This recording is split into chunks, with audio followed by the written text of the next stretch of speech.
5-5 लाख की गायें खरीदी हुई हैं हमने सर स्टार्टिंग पे, और हमारी गायें डेड हो चुकी थी पास्ट में। रीजन क्या था डेड होने का? सर नॉलेज नहीं थी, नॉलेज के कारण फेल हुई हमारी गाय कि 8th-9th जनरेशन पे पंजाब पहुंच चुका है, और पहले वाले किसान भाई अभी 1st-2nd जनरेशन पे ही चल रहे हैं। एक ब्रीड की सिलेक्शन कैसे की जाती है कि ये मेरे फार्म को आगे ग्रो कर देगी? किसान भाइयों नमस्कार, मालवा फार्म में सभी किसान भाइयों का स्वागत है। आज का ये पॉडकास्ट हम करने जा रहे हैं देव भाई के साथ, देव डेयरी फार्म के साथ।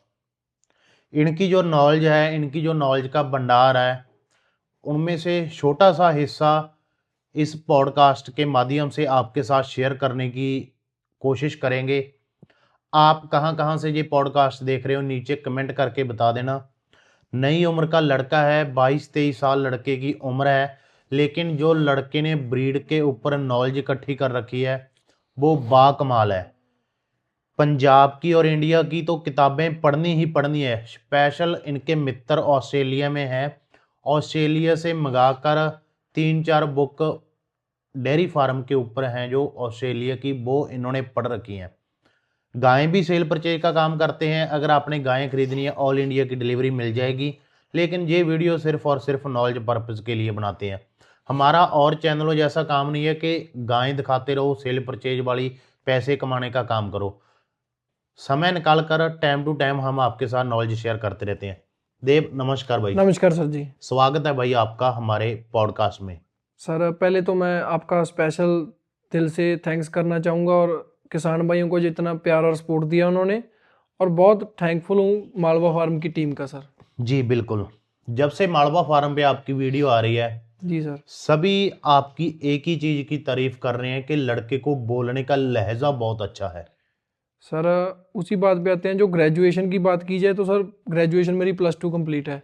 और ऐसा नहीं कि सर 4 दिन किसी की वीडियो देख के हमने अपनी यूट्यूब पे वीडियो डालनी शुरू कर दी। पहले अपनी डॉक्टरी लाइन कंप्लीट की सर, 3 इयर्स का कोर्स था हम वेटनरी पे सर, और एआई तक हम खुद कर लेते हैं गायों की, और टोटली सर ब्रीड के ऊपर काम किया है। कौन से सीमन का क्या बायोडाटा है, कितनी फैट आती है, कितनी एसएनएफ आती है, और क्या उसका रिजल्ट मिलता है आगे जाके किसान भाइयों को, और कितना उसका एक पीरियड में लैक्टेशन रहता है, और क्या मिल्क रिकॉर्ड रहता है, उस पे ऊपर रिसर्च करके फिर ही, जैसे हम बात की जाए एबीएस की गाय है, हम उसको कौन सा सीमन देगी अपना बेस्ट रिजल्ट निकालेगी। जैसे एक गाय ने अपने पीक लेवल पे 12,000 लीटर दूध दे दिया, तो उसको कौन सा सीमन लगाएं कि उसकी जो फीमेल काफ आएगी वो 15,000 लीटर से क्रॉस करे सर।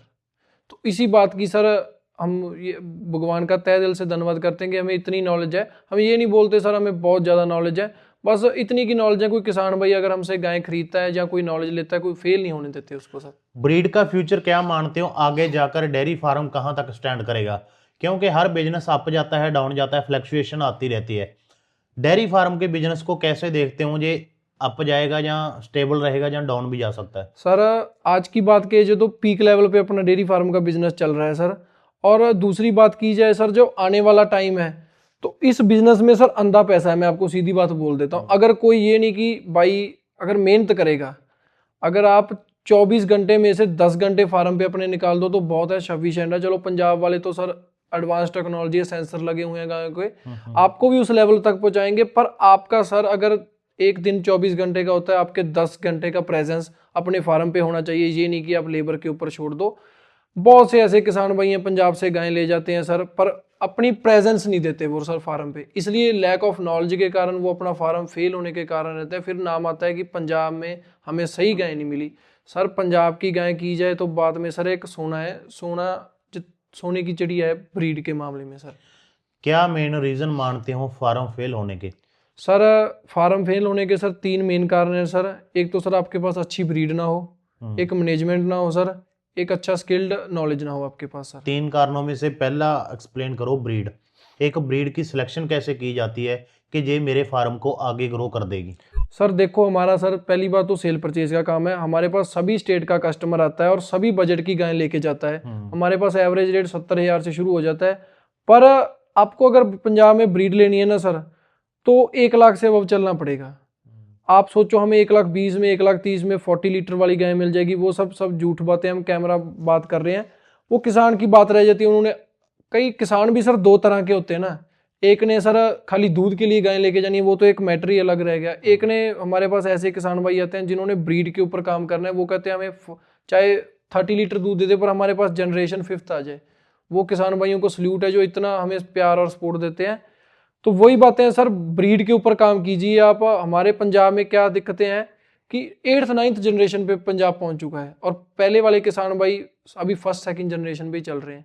वो खाली, मैंने किसान आते हैं खाली वाइट रंग देख लेते हैं कि वाइट रंग है तो ये एचएफ है। सर एचएफ में सर ब्लैक रंग भी, पीडीएफ में देखो जाके, ब्लैक रंग की गायें भी फर्स्ट आती हैं। क्यों आती हैं? उनके उनमें जेनेटिक्स होते हैं, उनमें बॉडी कटिंग होती है और उनमें र्यूमर के साइज सभी सिस्टम देखे जाते हैं सर। जेनेटिक इंप्रूव कैसे करते हो ब्रीड में? पंजाब में सबसे ज्यादा ही ध्यान जेनेटिक में दिया जाता है। जेनेटिक इंप्रूवमेंट कैसे की जाती है? सर ये जीन्स होते हैं, मैं आपको सीधी बात बोलूं, एक जब जीन्स, एक स्पर्म होती है ना सर, जैसे एबीएस सीमन की, बुल की स्पर्म है, अरमाडा की लगा लो, एंडेवर की लगा लो, बड़े सीमन है स्पाइक का, वो सर सीमन जब हम एबीएस को लगाते हैं वहां पर इनब्रीडिंग हो जाती है। हम देखते हैं कि कौन सा सीमन उस गाय को लगता है। जैसे हमारे पास एबीएस की गाय है, आप छोटा सा एग्जांपल देता हूं मैं आपको, उसका मिल्क रिकॉर्ड है 30 लीटर। तो हमने रिसर्च किया, आपके पास गूगल है, गूगल पे सर्च करो सर, हजारों आपको सीमन की डिटेल आ जाएगी।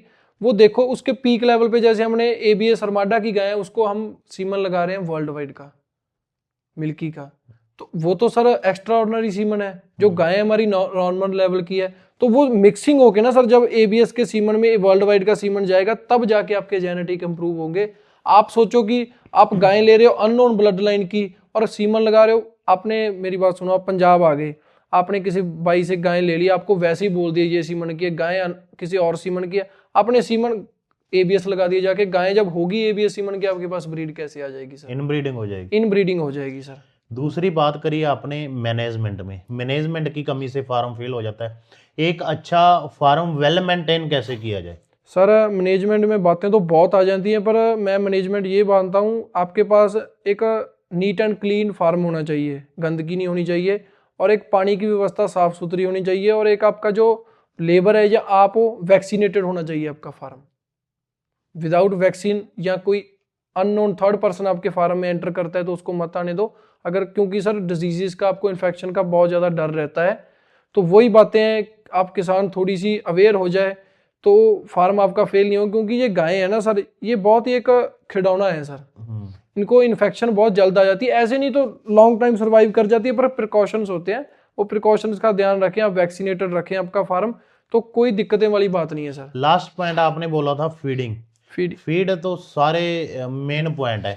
फीड का बैलेंस बिगड़ गया तो पूरे फार्म का बैलेंस बिगड़ता बिगड़ता फार्म बंद हो जाएगा।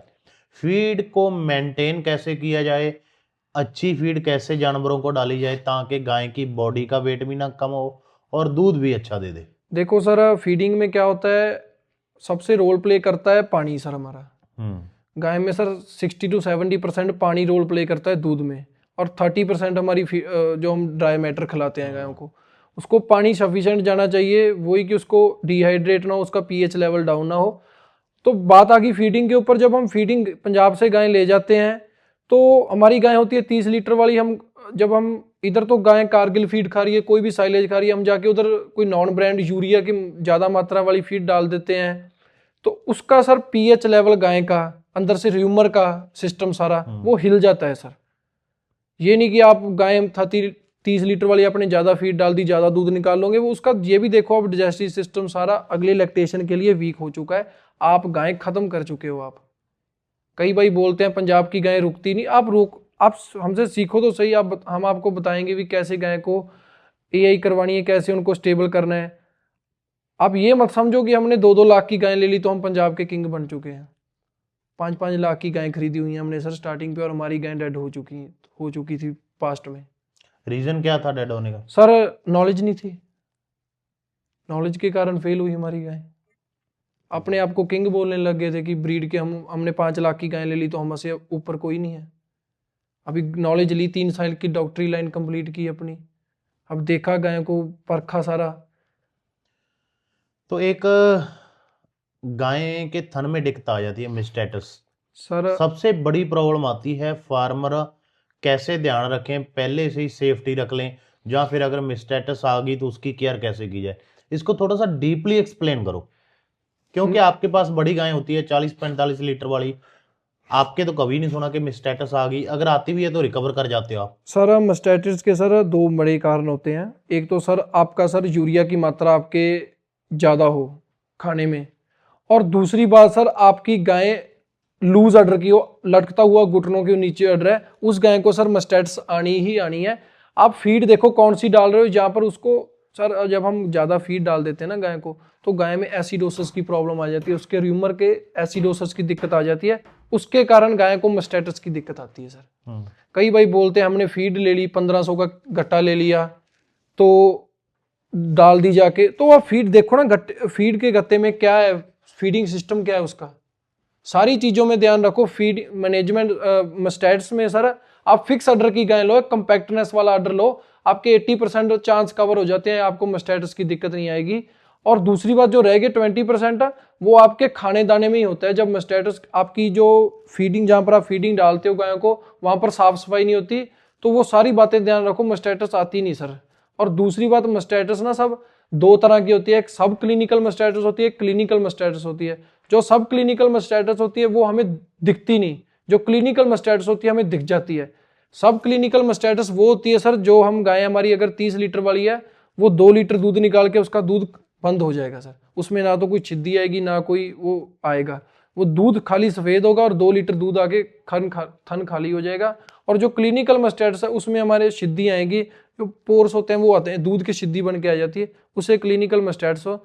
दोनों की ट्रीटमेंट है, ट्रीटमेंट सर वाइडली है, कोई भी किसान भाई कॉल करे तो उनको बता दी जाएगी। ब्रूसिलोसी सर बड़ा डर रहता है किसानों को कि नई गाय खरीदे हम, ये बीमारी पहले से ना हो। क्या लक्षण होते हैं ब्रूसिलोसी के कि किसान को देखते सार पता चल जाए, या फिर अगर किसी गाय को ये बीमारी आ गई तो क्या वो बच्चा गिरा देती है? सर जो मेन ब्रूसिलोसिस की इन्फेक्शन वैक्सीन होती है सर, वो गाय हीफर को लगती है जब हमारी गाय पैदा होती है, उसके 5 मंथ के बाद लगती है। अगर वो वैक्सीन किसी गाय को नहीं लगती सर, उसके कारण गाय जब 7th मंथ की होती है, 6th मंथ की प्रेग्नेंट होती है, वो बच्चा गिरा देती है सर, अबॉर्शन हो जाता है सर।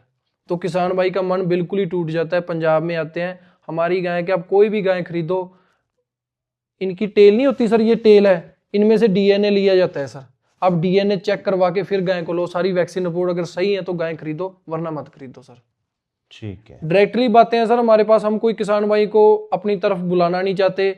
अगर हमारे में कोई क्वालिटी होगी किसान भाई खुद आएंगे। हम ये नहीं कहते हमारे पास 40 लीटर वाली गाय 1,10,000 में मिल जाएगी, 1,20,000 में मिल जाएगी, नहीं मिलेगी सर। आज का रेट जो पंजाब का है 1.5 लाख से प्लस चलना पड़ेगा अगर ब्रीड लेनी है। घर पे जाके 40 लीटर का कैन अपना दूध का भरना है तो, सीधी क्लियर कट बातें हैं सर हमारे पास।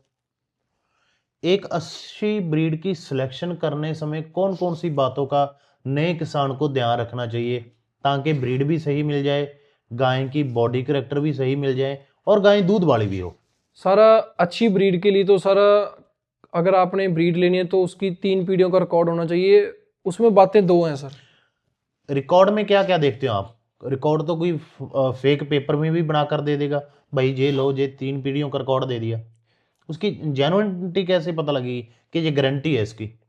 सर पहली बात तो हमें फार्म से रिकॉर्ड मिलेगा, अगर हम घर से गाय ले रहे हैं उसका कोई रिकॉर्ड नहीं है सर। किसान के पास? हाँ, किसान के पास कोई रिकॉर्ड नहीं है, वो वैसे ही बना देगा, वो बातें सीधी हैं। फार्म में हमारा कोई आज का काम नहीं है सर, हम 5-7 सालों से ले रहे हैं, हमें वो सारा उनके सिस्टम लगा होता है सर। उनका रिपोर्ट से भी क्लियर हो जाता है, डीएनए से भी कौन सी ब्रीड की, इसकी माँ कौन सी थी, और उनका सारा कंप्यूटर पे बायोडाटा होता है कि इसकी मदर कौन थी, इसकी ग्रैंड सायर कौन सा था, और इसके कौन से बुल के ये आगे प्रेग्नेंट है। तो 3 पीढ़ियों का रिकॉर्ड चाहिए, उसकी दादी का, मदर का और उसकी माँ का, या वो खुद कौन से सीमन की है सर, फिर जाके आती है। और दूसरी बात मैं बात कर देता हूँ एक किसान के प्लस पॉइंट में, देखो अगर आप 5-4 जनरेशन का रिकॉर्ड लोगे, ऑब्वियस सी बात है तो गाय महंगी होगी सर, क्योंकि ब्रीड है। कहाँ तक रेट चला जाता है ऐसी गाय का? सर ये बात मत ही पूछो, किसान भाई बोलेंगे कि आप अपनी तरफ से बना रहे हो। तो हमने सर खाली बछड़ियों का 5-5 लाख भी दिया हुआ है फार्म में, जो 1 साल की बछड़ियां हैं। वो तो कंपटीशन लेवल आ गया। वो तो कंपटीशन लेवल आ गया। मैं किसान की हक की बात करता हूँ, क्योंकि किसान थोड़ा डरते हैं। अगर आप एक बात कर लो, एक अननोन ब्लड लाइन की हीफर ले रहे हो, उसको आपको बड़े आराम से वो लाख के अंदर मिल जाएगी। अगर ब्रीड लेनी है 3 पीढ़ियों का रिकॉर्ड, वो लाख से बाहर चलना पड़ेगा सर। उसको ही आप एक अच्छा सीमन लगा के अपनी जनरेशन बढ़ा लो। मैं तो खुद होम ब्रीड तैयार कर लो। होम ब्रीड तैयार कर लो, एक अच्छे अननोन ब्लड लाइन की एक पीढ़ी का रिकॉर्ड ले लो, उसको अपना जनरेशन लगा के सीमन लगा के 3 पीढ़ियां ले लो, उससे बेस्ट आपको कोई प्लस पॉइंट नहीं है सर। मैं तो ये बात बोलता हूँ। ऑल इंडिया में गायें आप सप्लाई करते हो जी सर। आपका रिकॉर्ड है कि आपकी गायें रास्ते में कभी डेड नहीं हुई, कभी रास्ते में गायें बीमार नहीं हुई। ये सबसे पॉजिटिविटी है देव डेयरी फार्म की। मेरे को बात बताओ, अगर कोई आपसे गायें खरीद रहा है वो तो बात अलग है, अगर कोई किसी और बंदे से भी गायें खरीद रहा है तो वो ध्यान कैसे रखे कि मेरी गायें लोड कैसे हो रही है, कौन सी मेडिसिन साथ जाती है, कौन सी रास्ते में केयर की जाती है। जो रास्ते का 3-4 दिन का सफर होता है फार्म से लोड होकर किसान के घर तक का, इसको 3-4 दिन को डीपली एक्सप्लेन करो स्टेप बाय स्टेप। सर देखो सर, अगर हम अपने पे बात लगा के चलें, अगर हम महाराष्ट्र जा रहे हैं ना सर, तो हमें भी 3-4 दिन उनका खाना सूट नहीं आता, हमें भी थोड़ी सी थकावट महसूस होती है। ये तो फिर भी जानवर हैं, इनके अंदर बच्चे हैं इनके खुद के। जब हम प्रेग्नेंट गाय लेते हैं तो इनको कितनी बड़ी समस्या आ जाती होगी। वो समस्या को ओवरकम करने के लिए सर हमारे पास ट्रीटमेंट है। एक यंग लैक्टेशन लो, फर्स्ट और सेकंड लैक्टेशन, साथ में एक प्रॉपर बड़ी गाड़ी करवाओ आप। उस जिस गाड़ी में 10 गायें जा रही हैं उसमें आप 7 डाल के लेके जाओ, और प्रॉपर इनको स्टॉपेज दो रास्ते में, और प्रॉपर एक एनर्जी बूस्टर इंजेक्शन आते हैं कैटासोल के, वो प्रॉपर इनको दो। अगर कोई गाय की डिलीवरी हो जाती है तो उस हिसाब से उसका माइफेक्स चढ़ा के सर हम ट्रीटमेंट करते हैं। और एक अच्छा स्किल्ड लेबर हमारा साथ में जाता है जो गाय का लोडिंग अनलोडिंग करता है और किसान के घर तक पहुंचाने की सर जवाबदारी होती है। और दूसरी बात सर, ये सांसों वाली चीज़ है। ऐसा नहीं पता सर चौथे ब्यांत की गाय महाराष्ट्र पहुंच जाए, ना जाने को फर्स्ट ब्यांत की बछड़ी ना जाए। ये सांस वाली चीज़ है, ये भगवान के सारे होता है। पर हम अपने तरफ से 100% दें कि किसान अगर पैसा लगा के जा रहा है हमारे पास तो उसको एक अच्छी ब्रीड मिले और एक हेल्थी एनिमल उसके घर पे जाए। आपने घबराना नहीं है कि आपके घर पे गाय उतर गई पंजाब से और ये तो दूध नहीं दे रही। सर कम से कम 15 से 20 दिन एनिमल ले जाता है सेट होने में, पीक लेवल अपना अप्रोच करने के लिए उसको 15 से 20 दिन लग जाते हैं सर। देव, कोई नया किसान गुजरात से मान लो, महाराष्ट्र से मान लो, वो डेयरी फार्म शुरू कर रहा है, जी सर। आप सजेशन क्या दोगे, कितना इन्वेस्टमेंट करके उसे डेयरी फार्म शुरू करना चाहिए? और शुरू में 5 गायें डालनी चाहिए, 10 गायें डालनी चाहिए, 15 गायें डालनी चाहिए? एक आपका बेसिक मैप क्या है डेयरी फार्म के स्टार्टअप को लेकर? सर ये बहुत आपने प्लस पॉइंट बोला। मैं सभी आपको, ये 5 मिनट की हमारी बात होगी, मैं आपको सभी एक्सप्लेन कर देता हूँ गाय के जन्म लेने से और उसके एंडिंग तक क्या हमें चाहिए। कोई भी किसान भाई अगर अदर स्टेट से आ रहा है तो सर मिनिमम उसके पास अपना शेड्यूल बना के आ रहा है। अगर 10 एनिमल लेने हैं सर, उसके पास मिनिमम 7 से 8 एनिमल सर पंजाब से जाने चाहिए। 10 लेके आ रहे हैं आप, 9 ले जाओ और अच्छे क्वालिटी के लेके जाओ। 5 से आपको कम जानवर लेने का पंजाब में कोई फायदा नहीं, उतना ट्रांसपोर्ट चार्ज पड़ जाएगा और आपको उधर जाके कोई बेनिफिट मिल्किंग भी नहीं आएगी सर। 5 से ऊपर जब एनिमल हो जाते हैं ना सर, तो तब आपको मिल्किंग में प्रॉफिट होना शुरू होता है। 1-2 गाय के खाली खर्चा निकलता है सर फार्म का। और दूसरी बात रही गाय की सर, कई भाई क्या करते हैं जो अनअवेयर होते हैं ना सर, जब गाय हमारी डिलीवरी हो जाती है, बच्चा आ जाता है, तो तुरंत के तुरंत साथ उसको सर अपनी माँ का दूध पिलाएं 1-2 मिनट के बाद। क्योंकि कई भाई बोलते हैं उसका प्लेसेंटा ज़ेर पड़ जाए तब दूध पिलाना चाहिए। तब तक तो सर वो 4 घंटे ना पड़े, आपने तो बच्चे की इम्यून सिस्टम ही खत्म कर दिया। तुरंत उसको दूध पिलाओ, जो इम्यूनिटी है उसकी तुरंत बन जाए, और खाली 1-2 दिन उसका माँ का दूध उसे नीचे से पिलाओ और बाकी बाद में साइड कर दो, बॉटल से फीडिंग करो। और उसकी ग्रोथ चेक करना आप, 3 मंथ तक उसको फीडिंग स्टार्टर डालो और मिल्क दो साइड पे केज में रख के। तो ना तो उसकी एनर्जी वेस्टेज होनी चाहिए कोई, ना ही उसको कोई डिजीज नेड़े आएगी। प्रॉपर उसकी 10 दिन के बाद ना सर बूटालेक्स का इंजेक्शन लगता है, उसके गर्दन में गांठें बन जाती हैं बछड़ी के, छोटी बछड़ियाँ होती हैं, वो इंजेक्शन दो। तो वो 3 मंथ के बाद निकालो केज के बाद, आप ग्रोथ चेक करना बछड़ियों की। कई भाइयों को तो यही नहीं पता हमने अपनी हीफर तैयार कैसे करनी है, उसको 10 दिन बाद ही हरा चारा डालना शुरू कर जाते हैं। जब तक कि उसका डाइजेस्टिव सिस्टम इतना बड़ा ही नहीं होता वो इसको एब्जॉर्ब करना शुरू कर दे, वो लीवर उसका फैटी हो जाता है, फूल जाता है, उसका पेट बढ़ना शुरू हो जाता है, वो ग्रोथ ही नहीं पड़ पाती बछड़ी सर। प्रॉपर दूध पे लाने के लिए सर हमारी पंजाब की गाय अगर हमारे फार्म पे डिलीवरी होती है, सही 21 दिन के बाद दूध पे आती है पीक लेवल पे। कई भाई बोलते हैं 3 दिन के बाद इसके नीचे 40 लीटर दूध तैयार है, वो सब झूठ बातें हैं सर। 20 दिन बाद गाय पीक लेवल पे आएगी दूध पे अपने। ठीक है जी। सीधी क्लियर कट बातें हैं। डेयरी फार्मिंग लाइन में सर प्रॉफिट ही प्रॉफिट है, अगर बंदा खुद करने वाला हो। मैं ये बात बोलता हूँ, हम भी जाते हैं, 10 साल हो गए, पहले 2-3 साल तो हमने कोई प्रॉफिट ही नहीं लेके देखा इनसे, घर से लगाए हैं अपने पैसे सर, फिर जाके इन्होंने प्रॉफिट देना शुरू किया है हमें, तो इस लाइन पे पहुंचे हैं, आज इस मुकाम पे पहुंचे हैं कि कोई किसान भाई को हम गलत नॉलेज नहीं देते, किसी किसान भाई का फार्म कामयाब करने तक दम रखते हैं। हम ये नहीं बोलते कि हम पंजाब के बहुत बड़े ब्रीडर बन गए, पर हम ब्रीडरों की लाइन में खड़ना शुरू हो गए हैं सर, नॉलेज वाली लाइन में। तो ठीक है देव भाई। हाँ जी सर। किसान भाइयों, ये देव डेयरी फार्म से लड़का था, देव भाई का नाम है। पंजाब के मंडी डब वाली एरिया में इनका फार्म है। स्क्रीन पे नंबर भी लिखा आ रहा है। नया फार्म शुरू करना है, शेड कैसे तैयार करना है, गायें कैसे खरीदनी है, किसी भी तरह की नॉलेज चाहिए, फ्री ऑफ कॉस्ट इनके फार्म पे विजिट कर सकते हो, फ़ोन पे बात कर सकते हो, गायें खरीदनी है तो संपर्क कर सकते हो। देव भाई आपका बहुत बहुत धन्यवाद समय देने के लिए। ठीक है सर।